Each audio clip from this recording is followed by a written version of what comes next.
Andy Flex of SecondsOut here with Matchroom CEO Frank Smith. How are you? I'm good, how are you? Bright light again, mate. Bright light, yeah. Oh, we're dazzling you. Not in the right way, unfortunately. But we're here at the final press conference for the big show at the O2, Ted Cheeseman against Sergio Garcia. How happy are you with how the promotion of the event's gone, ticket sales and so on? Yeah, very well. It's always, straight after Christmas. It's the hardest time really to push a show. People are struggling with money. We tried to make tickets a bit cheaper, but tickets have gone really well for this, and we're looking forward to Saturday night. It's going to be a pack, a really great atmosphere at the O2. Eddie was saying before that he knew the venue wasn't going to sell out. He thought he might get about 5,000, but he just wanted to give opportunity to some of these young guys to headline at a big venue. Yeah. Do you go along with that? And also, has it hit or superseded 5,000? Yeah, it's past that number. So, I think it's good to go to these types of venues as well. Naturally, just going to somewhere like the O2, you get their database of people. You get those all there who we've sold. We probably sold 300,000 tickets at shows at the O2 over a period of the last 4 or 5 years. So, we've got a huge boxing database there. It's done really well, so we're very happy. And what do you expect to be the fight of the night? Do you think the main event will be it? There's a very good undercard as well, especially Craig Richards, Jake Paul. Yeah, that's definitely. That's going to be an exciting build-up and a great fight as well. But I'm looking forward to Ted Cheeseman step up to win. Going out there to win the European title. That's a fight very much looking forward to. We spoke to Ted earlier, and he was saying if all goes well on Saturday night, the next thing in his mind is maybe someone like Jamie Munguia, which is another big step up. But can you imagine what a war that would be between two come-forward fighters? Yeah, Jamie Munguia just had his win last weekend, I believe it was, on DAZN.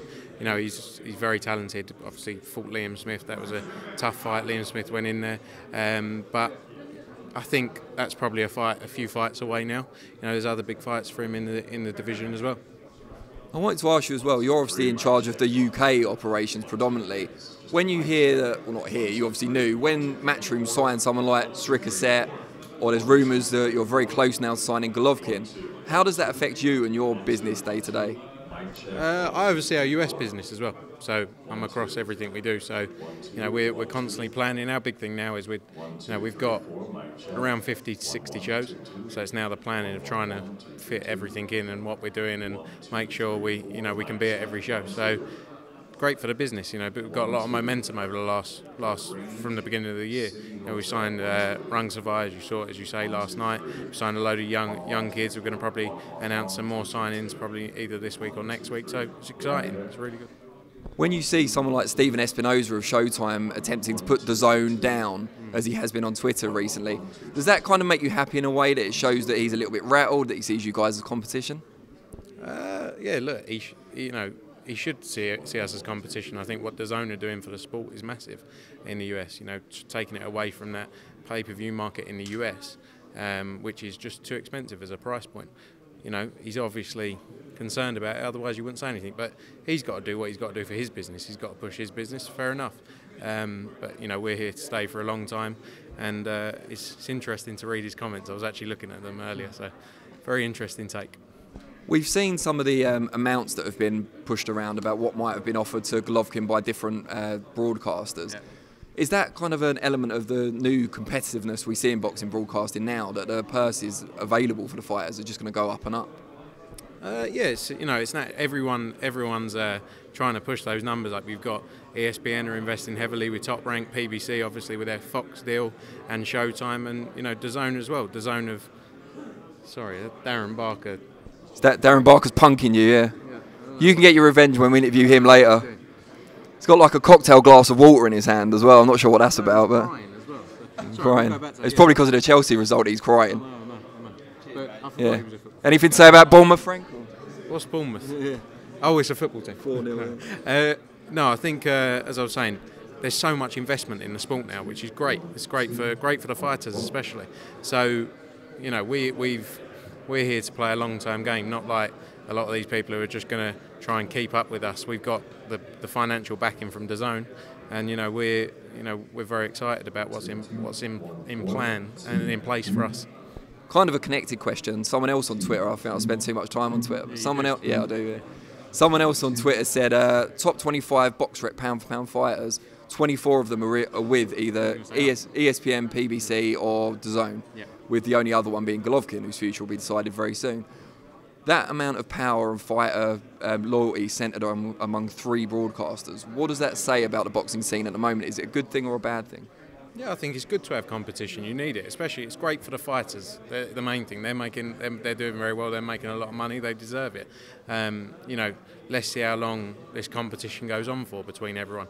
Our business has always been a long-term plan about let's build stars and make sure we do it the right way. You know, I think we're here for the long run. Let's see what happens with everyone else. But it's great in the short term for the fighters. It's brilliant.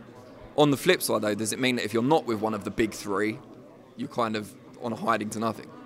In the US? Just the 3 the 3 US broadcasters, so PBS, DAZN and ESPN. I don't think there's anyone else who's spending money like any of those guys, to be honest.